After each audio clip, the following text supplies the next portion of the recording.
What's going on, y'all? Welcome back to another episode of The Jump. A fun off-season episode this week because we have breaking news. I posted a short about it, short. That's what's on YouTube, Reels.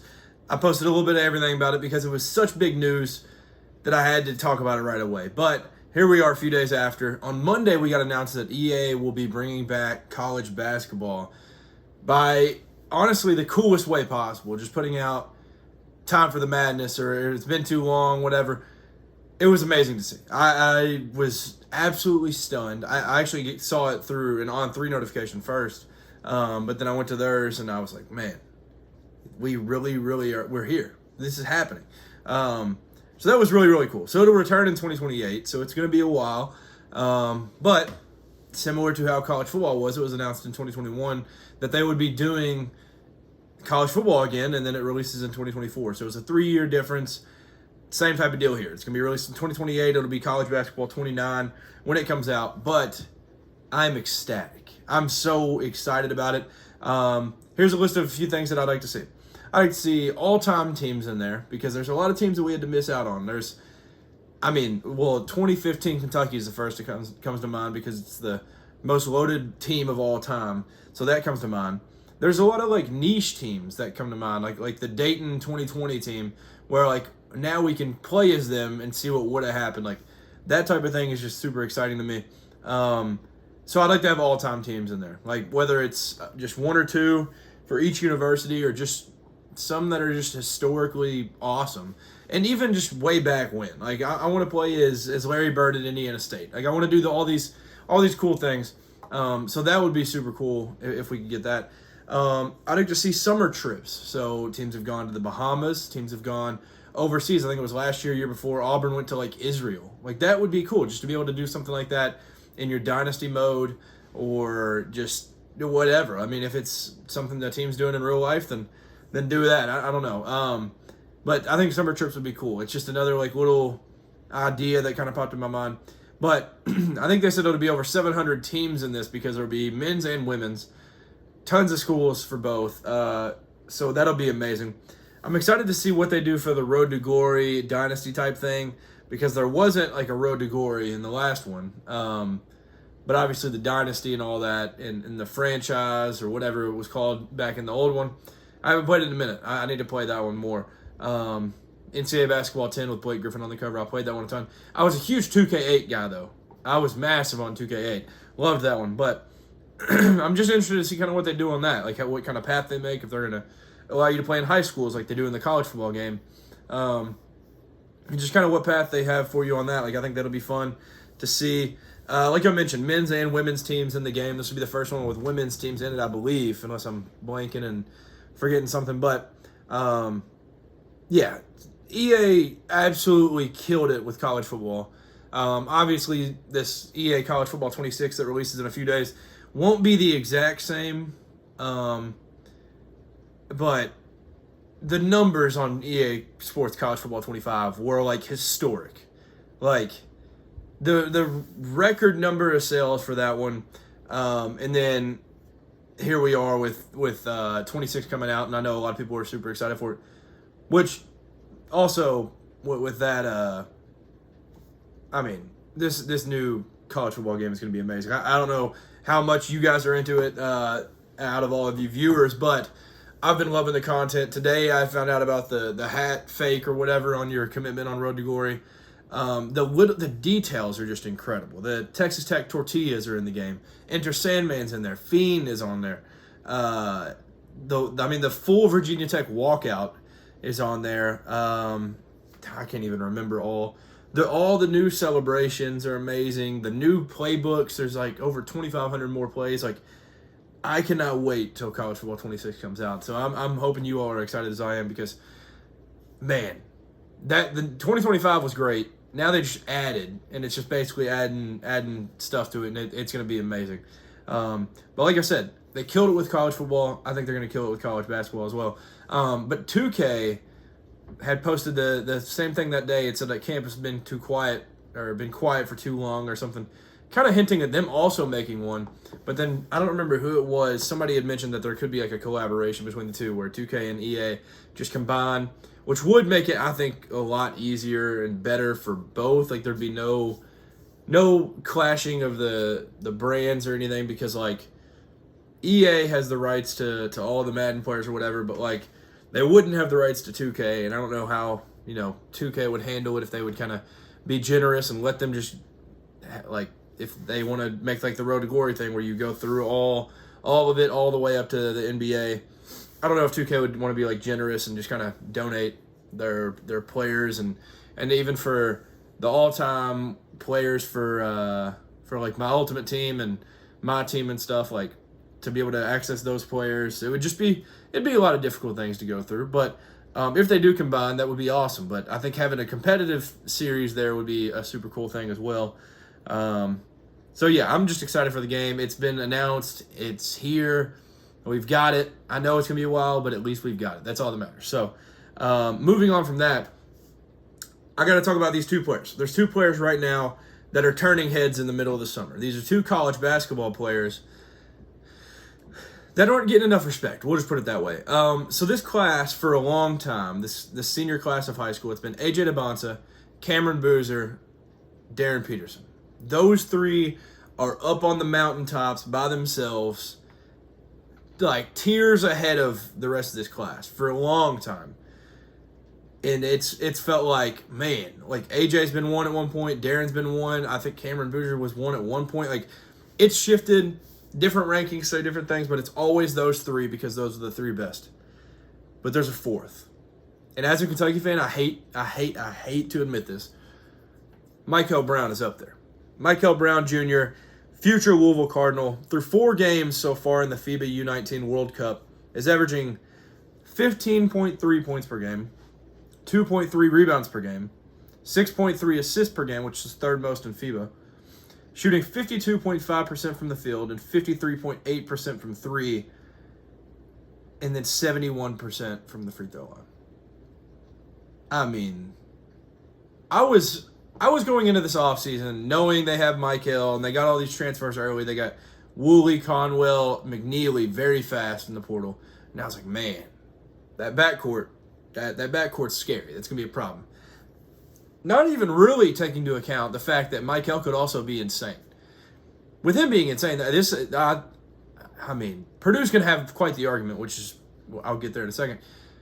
This might be the best backcourt in the country, and I think Mikel Brown may end up being the best Louisville freshman of all time. And I know that's an insane take, but what he's done, and obviously he hasn't done it to like elite competition. We're playing Cameroon and other countries that aren't necessarily world beaters when it comes to basketball, but he's doing it to good competition. U19, FIBA rules. He's got to adjust a little bit. Obviously, he's been adjusting for a while, shooting with the FIBA ball, all of that. But this man is killing it, and that's the only way to put it. He's just absolutely annihilating these teams, and he's doing it so smooth, carefree. He's just quick but under control. Got the ball on a rope, shooting the lights out. He's been amazing. He wasn't super efficient game 1, but since then, lights out. So he's been absolutely spectacular so far. And then Omer Meyer is the other one. So I think he's from Israel. I'm pretty sure that's where he's from. But he's going to Purdue. Purdue, we're talking about a Purdue team that has arguably the deepest roster in college basketball, with how talented and the level of retention is just through the roof. I'm not even going to mention all the guys because like the bench is insane. But just in the starting lineup, you have Braden Smith, going to be my preseason like first team All-American, Wooden Award winner probably. I mean, nothing needs to be said about like Braden Smith. It's just wild. They're going to have Fletcher Lawyer back. They're going to have Trey Kaufman-Wren, who is, I think he ended up being first team Big Ten. He might have been first team, second, third team All-American. I don't really remember. Trey Kaufman-Wren, ball player. And then they get Oscar Clough in the portal. Those are all 4 massive college basketball names. If you're a college basketball fan, you know those guys. They're adding this man, Omer Meyer, who's averaging in FIBA U19 so far 23.7 points per game, 4.3 assists per game, shooting 45% from 3. When they got him, there was a decent amount of people kind of that knew their ball, knew overseas players pretty well. They're like, man, this is scary. This guy might be Braden Smith's backup point guard. That was all the talk early. I'm not sure if you can keep this guy out of the starting lineup. He's going to have to play alongside Fletcher Loyer and Braden Smith. That backcourt is ridiculous. And Omer Meyer, he's playing good competition. Similar to Mikel. It's not the craziest competition in the world, but like what he's doing against them is absolutely amazing. And he's crafty. He's a do-it-all guard. Like he's going to be amazing for the preseason number 1 team in the country. And it's unreal. I mean, that pickup is the difference between an Elite Eight exit and winning the national championship for Matt Painter and company. Like that guy, Omer Meyer, is going to be special. And then, like I said, the bench is just deep. As deep as it gets. Absolutely stacked squad there for Purdue. So they're going to be a scary team. But wanted to highlight those 2 guys because as summer basketball goes, that's as good as it gets. If you're a Purdue or a Louisville fan, that you get to hear your guys balling out like that. Moving on to college football for a minute. So it's tough to find headlines at this time of the year, but there's one that I kind of want to talk about a little bit, and then it's mainly uniform season. That's kind of what my takeaway this time of the year is. Like Cincinnati just got new ones. Rutgers got new ones. Auburn is officially Nike. Rutgers is officially Nike. Tennessee just announced their smoky gray uniforms. All this different stuff. But there's one headline because all these guys are worried about practicing all this. So the headlines really come from media at this time. Paul Finebaum. I feel like he's probably the most brought up media member. Mainly because he's a college guy, but he also just comes up with like the boldest takes that he goes on First Take for. Paul Finebaum says Arch Manning is the best college football quarterback we have seen since Tim Tebow entered the scene in 2006. Now, let's break this down a little bit. So, best college football quarterback that we've seen since Tim Tebow. So, since Tim Tebow, it's going to be testing my knowledge a little bit. Since Tim Tebow won Heisman in 2007, we had Troy Smith in his marking room, Sam Bradford. All right, I'm not even going to name them all. Marcus Mariota, Johnny Manziel, Jameis Winston, Baker Mayfield, Kyler Murray, Lamar Jackson, Bryce Young, Caleb Williams, Jaden Daniels, even Cam Ward last year. Tons of elite people that didn't win Heisman, or most of those guys won Heisman that I just named. Like Cam Ward didn't, Justin Herbert didn't. Both good college quarterbacks that didn't end up winning it. Trevor Lawrence never won Heisman. To say he's the best since Tim Tebow is insanely bold. But with him bringing up Tim Tebow, 2006, all this different stuff, Tim Tebow's backup chimes in. Cam Newton, he says, I've always felt like I was more talented than Tim Tebow, but I needed Tim Tebow to show me what I lacked.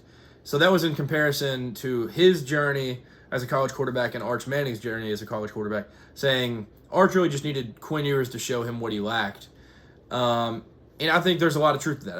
I am forever, if you are a long-time subscriber, long-time listener, a massive, massive Quinn Ewers fan. I have been for a long time. And I think there is probably part of that where he was able to show things to Arch that Arch didn't realize that he needed or didn't realize that he lacked, all of these different things. And when Arch played last year, he was solid. But he still has yet to play real minute. I mean, he ended up playing, Georgia last year? But he hasn't played like a full half or anything against a team above 500. So we don't know what we're getting. With that being said, I'm a believer. People are far either way. There's zero in between, it feels like, where people are fully bought in. This guy's going to go number one. This guy's going to probably win Heisman, or he's going to be up there. Somebody said the other day we should go ahead and give him Heisman. That was crazy. But there's that side, and then there's the people that are like, no, he's just going to suck. He's not going to be anything like his family members were. He couldn't even start over Quinn Ewers. There's all this different stuff. So there's the glass half full, glass half empty. So I'm glass half full, but I tend to be like that with everything. So that could be part of my issue. But I'm excited to see Arch Manning. And I think it is more of what Cam Newton is saying, where it's kind of Quinn Ewers is able to show him what he lacked in a way, and just teach him and guide him things. And I think sitting under Quinn Ewers is the best thing that he could have had happen for him. Like, he could have transferred out, done all this different stuff, but he committed to Texas. He's going to Texas. all this different stuff. So I think it's very similar to Cam Newton. Hopefully he doesn't get into trouble in the law with anything. Hopefully he's not stealing laptops or anything. But obviously Cam Newton is one of the best college quarterbacks of all time. That's another one that I didn't even mention. Cam Newton. This man is insane. So if you have a career path similar to that at all, congrats on winning a lot in your career, Arch. But yeah, I am big on Arch Manning. I'm a believer. Paul Finebaum, I think that quote's bold, but I'm kind of on his side. I don't know if he's going to be the best, but I think he's going to be up there. I think he's going to be in that group of guys that I named, those numerous Heisman winners, and I think he's going to be in that group. Do I think he's going to win it this year? I don't think so, but there's a chance. So right now, with that being said, I'm going to do my way too early Heisman top 5. Now, these are 4 that I feel strong about, and 1 I had to go bold with. So this is my way too early. This is not my official. I will do my official right before the season. I will make a graphic for it and everything, and that'll be my official that I want to lock in and make sure. But I still got to watch more summer ball. I got to watch more. I got to watch spring games over again. I got to watch highlights, different things. I got to see these guys, highlights, lowlights, summer ball, what they look like. I mean, guys like Luke Altmaier have their entire O-line returning, and he's a super good player. So he could end up being on there, but we'll see. He's not on this one right now. Way too early Heisman top 5. Number 1, Cade Klubnik. Huge Cade Klubnik believer. I have been for a long time. I think what he has, the dudes around him are absolutely spectacular. Similar to why I put Will Howard so high on my list last year. I was like, they're going to win a lot. He's going to be the leader of that team, and he has all the talent in the world around him to where if he's not having an amazing game, that talent's going to get it done. So Cade Klubnik is my number 1. I think he is my Heisman pick as of right now.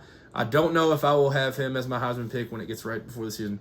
Number 2, right behind him, Garrett Nussmeier. This is the guy that will be slinging the pigskin to the best receiving core in all of college football next year. Yeah, I mean, that's really the simplest way to put it. It's like, obviously, the O-line took a hit, a couple of guys gone. It's the best receiving core in college football. So you can't like not expect him to be able to throw the ball. He's going to have numbers. He's going to have the continuity with different guys that have been there for a while. He'll have the explosive players, strong players, go get it guys. Like, he's going to have all that he needs receiver-wise, and then he's returning Caden Durham back there. So,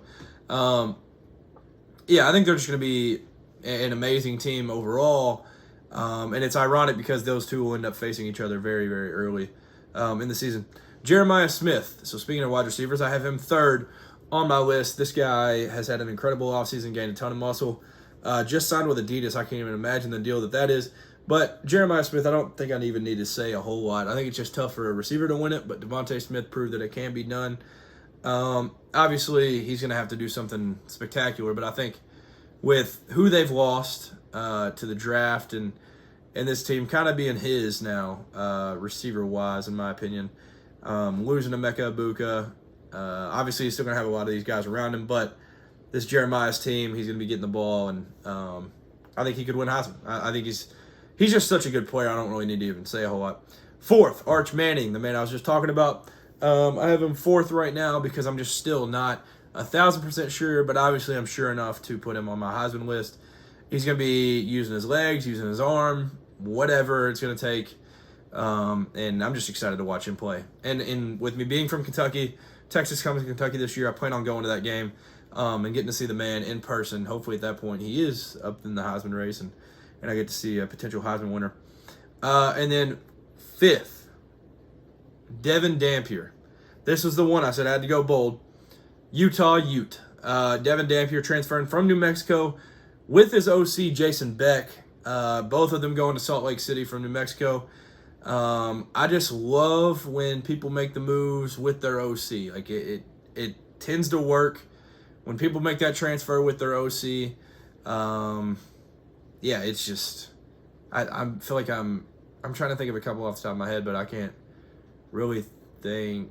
I mean, like Jeremy Bernard did it with Kalen DeBoer, but Ryan Grubb didn't go. So I don't know, but there's been numerous times, I just can't think of it off the top of my mind right now, but like when OCs leave and they get to take their quarterback with them, they already know the system, they know all of this, and then having your quarterback in that is just an extra coach on the field for that OC to be able to talk through to however he wants to do it. So I have Devin Dampier of the Utah Utes as my 5th. I have one thing I want to note before we head out of here. This was put out by On3 yesterday. LSU plans to sell jersey patch advertisements pending NCAA approval at NOLA News reports. This I just wanted to note because this was kind of LSU's the first, but this is the future of college athletics. They're planning to sell a jersey patch. I don't know where it's going to be, but similar to the NBA where it'll be on one of the shoulders around like collarbone area or whatever. So it'll be that type of thing, and LSU's the first, but they will not be the last. I know the response online was not great. I know a bunch of LSU fans even, they were like, this is disgusting. I can't believe this is happening. You're ruining one of the best uniforms in all of college football. But the money that teams will be getting for this, they're going to think it's a no-brainer, and the athletic department and all that, they're going to think it's a no-brainer for them to sign these deals and get these jerseys all advertised up. Hopefully they don't go over the top with it where it's like European sports and the team logo's small on the shoulder and then massive branding of some random company is your main site on the jersey. But that's just a big deal, I think. I think it's just kind of going to be kind of the future of college sports, and it was kind of just a matter of time. It seems like LSU will end up being the first. There's been some teams kind of talk about it, but they're actually planning to do it pending NCAA approval. Like I said, college football media days are coming soon, so we'll have some content, college football content. I did see that UCLA will be sending Nico Iamaleava. Last year, Deshaun Foster had an incredible media days kind of, I guess, interview session, but them sending Nico, it's just like drama filled again. I mean, it is the quarterback, so it makes sense. But yeah, so I saw that. SEC Media Days always delivers something goofy. There's always going to be a little chirping, and so I'm interested to see what certain guys have to say for that. But yeah, it's going to be fun. We're kind of in the dog days of summer, but there's still college stuff going on right now, and I may end up doing like an episode of just like uniform stuff, like because we are in uniform season. It's fun. I like it. Seeing all these uniforms and kind of seeing what people think about them. But that'll do it for this episode. Thank you very much for tuning in. I hope you are as excited as I am for college football 25 or college basketball 29 when it comes out. But the announcement of college basketball, wow, I'm all over the place. College football 26 will be coming out. I hope you are excited about that. But college basketball, the news coming back that we finally have it again. Both of them being back here in a few years is going to be childhood all over again. I cannot wait to play it. Thank you for tuning in. Have a great 4th of July. That'll be tomorrow as I'm uploading this. But I hope you enjoy it. I hope you're enjoying your summer. Be safe around the fireworks. I hope you have just an incredible time and have a safe time this weekend with family and friends for 4th of July. And peace.